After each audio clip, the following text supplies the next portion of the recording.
Now that the world's most famous heart transplant patient is dead, and there's dissension between surgeons Denton Cooley and Michael DeBakey, it may appear that interest in transplants has reached a new low.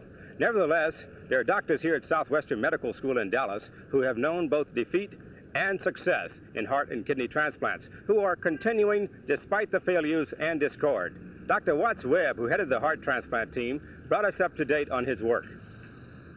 Clinical transplantation is still continuing, although not quite as rapidly as it had for a while during the past year. Primarily, people are working to straighten out the problems that became apparent during the early results from human transplantation, things that couldn't be anticipated completely from animal investigation and had to be done in human in order to determine them. We found, for example, that the rejection phenomenon was much more of a problem than we had anticipated, and unless we were able to achieve good tissue matching between the donor and the recipient, the results were very apt to be extremely poor. For this reason, everyone has been much more careful of matching the donor and the recipient, and this, of course, slows down the number of transplants it is possible to accomplish, because one person will match with only about 1 out of 100 other possible donors. Medical pioneers continue to improve on what is known as the mechanical heart. But Dr. Webb still thinks nature provided the best pump. To date, our success with the artificial heart has been extremely limited.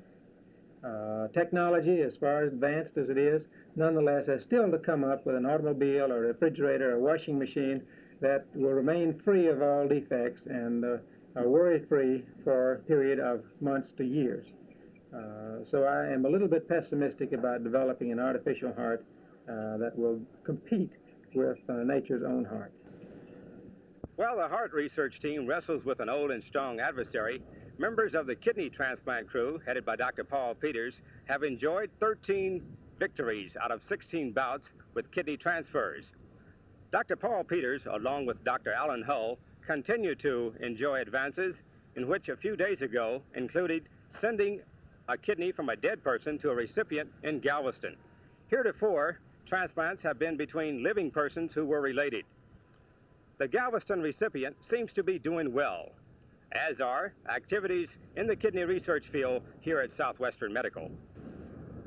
This, I think, is a field that has attracted much interest because of the trading of organs of various parts of the body between individuals and giving new hope and life to people who were previously afflicted with a fatal disease, such as fatal kidney disease.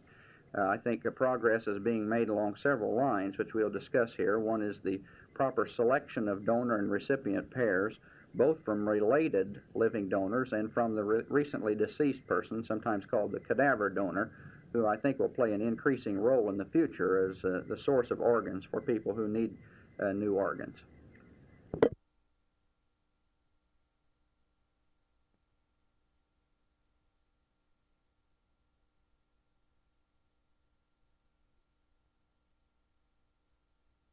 One of the main features of rejection is a gradual obliteration of the vasculature of an organ, starting with the smaller vessels at the edge and gradually working towards the main vessels of the organ.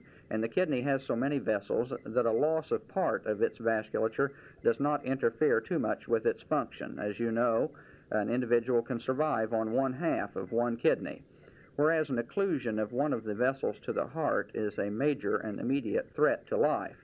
Again, through the efforts of Dr. Hull and his workers in Dr. Selden's department here, efforts are now being made, and the capability exists really for keeping the patient alive if the entire kidney fails until he can obtain another kidney, often a period of weeks or months. Whereas when a heart rejects or its vasculature is occluded, a life-threatening situation exists immediately, and it is not often possible to keep an individual alive until he can receive another heart, even with the mechanical assist devices which provide temporary sustenance today. The hope of the future in kidney transplants lies in the elimination of rejection, but transplantation of the organ from a dead donor to a live recipient is also of much concern, as explained by Dr. Alan Hull.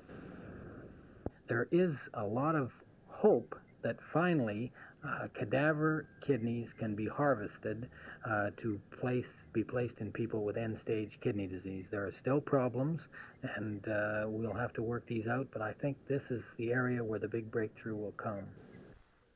It may appear that news from the once magic world of heart transplants is clouded with dissension, but we have found those doctors here at Southwestern Medical Center who do not make the big news stories are confident that their endeavors will be rewarding for mankind. Cochise Cash at Southwestern Medical School for Channel 8 News.